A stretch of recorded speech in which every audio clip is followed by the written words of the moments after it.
First ever factory outlet Mukunda Jewelry grand opening February 14th na Suchitralo. నమస్తే అమ్మా. నమస్తే తల్లి. అమ్మ, దానాలు చేయడం చాలా మంచిదంటారు. ఉమ్. అసలు చేయకూడని దానాలు ఏవైనా ఉన్నాయా? అవి ఏంటి? దానాలు ఎందుకు మంచిది? దాన ధర్మాలు చేయాలి, చాలా మంచిది. దోషాలు ఏమైనా ఉంటే పోతాయి. దోషాలు లాంటివంట. పోతాయి అని కన్యాదానాన్ని కూడా అందులోనే కలిపేశారు. దానం చేసేస్తారంట ఆడపిల్లల్ని. అది అన్ని దానాలు చెయ్యొచ్చు. ఎందుకు, ఎవరికి చెయ్యాలి అది కూడా ఆలోచించాలి. పాత్రత ఎరిగి దానం చేయాలి. చెయ్యకూడనివి కొన్ని దానాలు ఉన్నాయమ్మా. ఒకటి అపాత్ర దానం చేయకూడదు. అంటే అమ్మా, అపాత్ర దానం అంటే అర్హత లేని వాళ్ళకి దానం చేయడం. ఓకే. ఉదాహరణకి ఒక తాగుబోతున్నాడు, మరి వచ్చి డబ్బు అడిగాడు. మనం జాలిపడి ఇచ్చాం. వాడు వెళ్ళి తాగి ఎవరినో చంపేశాడు. వాడు ఆ వ్యక్తిని చంపడానికి, వాడు తాగడం కారణం, తాగడానికి మనం ఇచ్చిన డబ్బులు కారణం. అందువల్ల మనం చేసింది అపాత్ర దానం. కరెక్ట్. అపాత్ర దానం చేయకూడదు. మనం గమనించినట్టయితే, మా అమ్మాయి పరీక్ష ఫీజు, మన టికెట్ పోయిందండి, నేను వస్తూ ఉంటే పర్సు పోయింది, అమ్మాయికి ఫీజు కట్టాలి, ఎట్లా పర్సు పోయింది, టికెట్ ఊరు వెళ్ళడానికి డబ్బు కూడా లేదు అని అడుగుతాడు. నిజంగా మనం ఏదో 50 or 100 ఇస్తాం ఇక్కడ. మళ్ళీ కొంచెం దూరం పోయాక మర్నాడు మళ్ళీ ఇదే కారణం చెప్పి అడుగుతాడు. ఇంకో రోజు ఇంకో ప్లేస్లో ఇదే కారణం చెప్పి అడుగుతాడు. అట్లాంటి వాళ్ళకి దానం చేయొచ్చా? చేయకూడదు. అస్సలు చేయకూడదు కదా. కనుక దానం అన్నది అవతల వ్యక్తిని తెలుసుకుని చెయ్యాలి. మనం ఇచ్చింది వాళ్ళకి ఉపయోగపడుతుందంటే చెయ్యాలి. అంతేగాని ఎవరికి పడితే వాళ్ళకి ఏది పడితే దానం చేయకూడదు. నియమం లేకుండా దానం చేయగింది ఒకటి ఉంది. ఏమి అడగకుండా, అసలు అర్హత ఉందా లేదా అని అడగకుండా చేయాల్సింది ఒకే ఒక అర్హత ఏమిటంటే, ఆకలి అన్నటువంటి వాడికి ఆకలి అనే అర్హతతో అన్నదానం చేయొచ్చు. అన్నదానానికి మాత్రం అవతల వాడు మంచివాడా, చెడ్డవాడా, దుర్మార్గుడా, దుష్టుడా ఇవేమీ ఆలోచించక్కర్లా.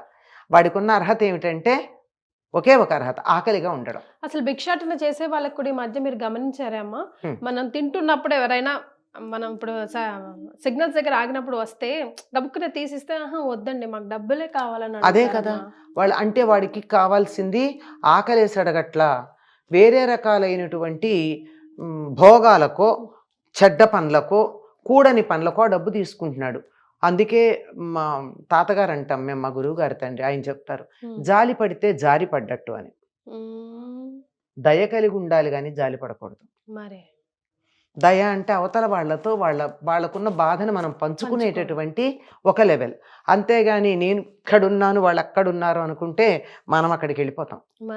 అంచేత మీరు ఎవ్వరికైనా సరే నేను అదే చెప్తా, వస్తే కూర్చోండి, అరగంటలో మీకు నాకు తోచిన పదార్థాలు వేసి మీకు కమ్మగా భోజనం పెడతా. అంటే అరగంట కన్నా ఎక్కువ పట్టదు వంట చేయడం ఈ రోజుల్లో. డబ్బులు ఇవ్వండి. నేను నా జన్మలో నేను డబ్బులు ఇవ్వను అమ్మా ఎవరికి. వస్తువులు ఇస్తా. పిల్లలు చదువుకుంటున్నారంటే పుస్తకాలు లిస్టు పట్టరా కొనిస్తా. స్కూల్ ఫీజు రిసీట్ తీసుకురా ఇస్తా. ఆ రసీదు నలుగురు దగ్గర చూపించుకోవచ్చు, అది వేరే మాట. లేదు నేనే స్కూల్కి వెళ్ళి కడతా. ఇట్లా చెయ్యాలి కానీ డబ్బులు ఇస్తే 10 మంది దగ్గర పిల్లల స్కూల్ ఫీజుని తీసుకుని సాయంకాలం బారుల దగ్గర కనపడే వాళ్ళు బోల్డు మంది ఉన్నారు. అంచేత అపాత్ర దానం చేయకూడదు. ఎప్పుడు కూడా అవతల వాళ్ళకి ఉపయోగపడేట్టుండాలి. మనం చేసిన దానం వారికి మేలు కలిగించాలి. మనం చేసినటువంటి దానం వల్ల వాళ్ళు అధపాతాళానికి వెళ్ళకూడదు. వాళ్ళు చేసే చెడ్డ పనులకు మనం సహాయం చేయకూడదు. ఒకే ఒక్కదానికి ఏమీ ఆలోచించకుండా చేయవలసింది అన్నదానం మాత్రమే. మిగిలింది ఏమీ చేయడానికి వీల్లేదు. ఇంకొక దానం కూడా ఉందమ్మా చేయకూడదు. వాగ్దానం. వాగ్దానాలు చేస్తే చాలా కష్టం. నిలబెట్టుకునేటటువంటి సత్తా లేనప్పుడు వాగ్దానం చేయకూడదు. నిలబెట్టుకోవాలి. నేను ఇది తప్పనిసరిగా చెయ్యగలను అన్న నమ్మకం నాకు ఉన్నప్పుడు, 100కి 100 పాళ్ళు నేను నెరవేరుస్తాను అనేటటువంటి ఆత్మవిశ్వాసం ఉన్నప్పుడు మాట్లాడాలి. కానీ లేకపోతే అది చేస్తా ఇది చేస్తా అని చెప్పడం చాలా తప్పు. అలా వాగ్దానం చేస్తే ఇబ్బంది పడిన సందర్భాలు మనకి రామాయణంలో 2 కనపడతాయి. ఏదమ్మా ఒకటి చెప్పండి. ఒకటి దశరథుడు విశ్వామిత్రుడు రాగానే మీలాంటి వాళ్ళు వచ్చారు, మీరు ఏదడిగినా ఇచ్చేస్తానన్నాడు. రాముణ్ణి పంపించమన్నాడు. ఇబ్బంది పడ్డాడు. కానీ చివరికి వశిష్ఠుడు చెప్పడంతో పంపించాడు అనుకోండి. తొందరపడి మాట ఇవ్వకూడదు. అలాగే కైకకి 2 వరాలు ఇస్తానన్నాడు. ఆ వరాలు ఇవాళ అడిగింది ఆవిడ తీర్చమని. తీర్చమని అడిగితే తీరుస్తానన్నాడు. ఏమిటో ఆయన వాగ్దానం చేశాక, తీరుస్తాన్ని వాగ్దానం చేశాక విషయాలు బయటపెట్టింది. రాముడి వనవాసం, భరతుడి పట్టాభిషేకం. 2 సార్లు తొందరపడి వాగ్దానం చేస్తే ఇబ్బంది పడ్డాడు. కనుక వాగ్దానం అన్నది త్వరపడి చెయ్యరాదు. అది కూడా ఎప్పుడు ఆనందంగా ఉన్నప్పుడు అసలు చేయకూడదు. ఆనందంగా ఉన్నప్పుడు వాగ్దానాలు చేయకూడదు. కామ్ అండ్ క్వైట్గా ఉన్నప్పుడు నాకు ఇది ఉంది, నేను ఇవ్వగలను, ఇస్తే అవతల వాళ్ళకు ఉపయోగపడుతుంది అని అనుకున్నప్పుడు నేను ఇస్తాను అని చెప్పచ్చు. కానీ ఆవేశంలో చెప్పకూడదు. కనుక వాగ్దానం చేయకూడదు, అపాత్ర దానం చేయకూడదు. అపాత్ర దానం చేస్తే ఏమవుతుందంటే, పాత్రత అంటే అర్హత అన్నాం కదా, కిలుం పట్టిన పాత్రలో పాయసం పోస్తే పాయిజన్ అవుతుంది. అవతల వాడికి మనం ఇచ్చేటటువంటిది పాయిజన్ కాకుండా ఉండేట్టు చూసుకోవాలి. దానివల్ల వాడికి నష్టమా అంటే మనకు కూడా నష్టమయ్యే ప్రమాదం ఉంది. ఉదాహరణకి మీరు అన్నారే దానాలు చేస్తే మంచిదని, ఆ గ్రహశాంతి ఈ గ్రహశాంతి అన్నారే, అట్లాంటప్పుడు దానం పుచ్చుకున్న వాడికి మనం చేసినటువంటి పాపం పెడుతుంది. మరి ఏంటండి, పాపాలు ఇవ్వడం తప్పు కదా. కానీ ఆ పుచ్చుకునేవాడు ఎవరై ఉండాలి? గాయత్రి మంత్రం చేసి ఆ పాపాన్ని క్షయం చేసుకునే అర్హత ఉన్నవాడై ఉండాలి. ఇది చెయ్యడం వల్ల నేను ఈ దానం తీసుకున్నాను, ఏదో గురుదోషం ఉంది, శనగల దానం తీసుకున్నా, ఆ గాయత్రి చేసి ఏదో ఇన్ని లక్షలు ఉంటాయి, నాకు లెక్క తెలియదు, కానీ దీనికి సంబంధించినటువంటి పాపం వస్తే తనది కాదు కదా, అంటుకోదు తొందరగా, అంచేత దులపచ్చు. అలా దులిపేయడానికి వీలుగా గాయత్రి కనీసం 1,00,000 చెయ్యాలి. సహస్ర గాయత్రి, సారీ 1,00,000 కాదు, సహస్ర గాయత్రి చెయ్యాలి. చేస్తేనే మళ్ళీ రేపు ఇంకోసారి దానం పుచ్చుకోవడానికి అర్హత ఉంటుంది. అంటే పాత్ర క్లీన్ చేసుకుని వెళ్ళాడు పుచ్చుకోవడానికి, లేకపోతే నేనంటే టీ తాగిన మరకలు అందులోనే ఉంటాయి.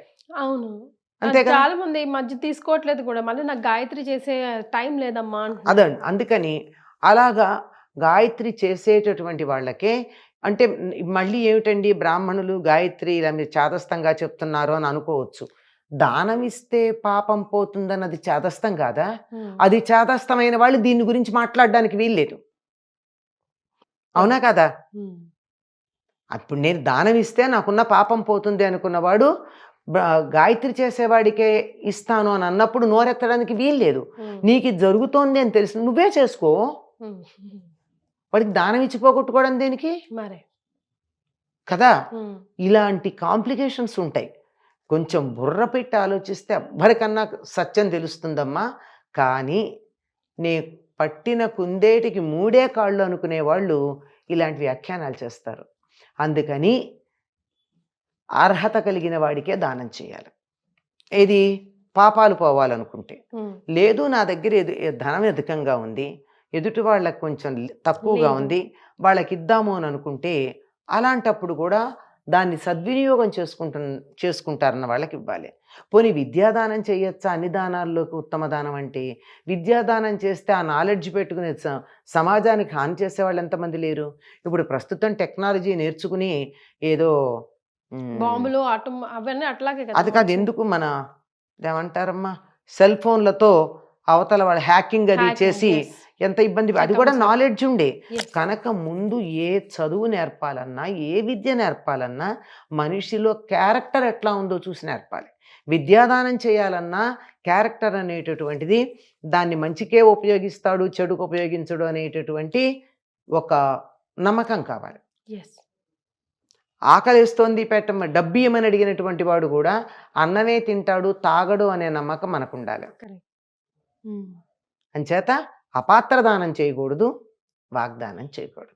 చాలా సింపుల్గా ఆలోచింపజేసే విధంగా చెప్పారమ్మా. చాలా సంతోషం, ధన్యవాదాలు.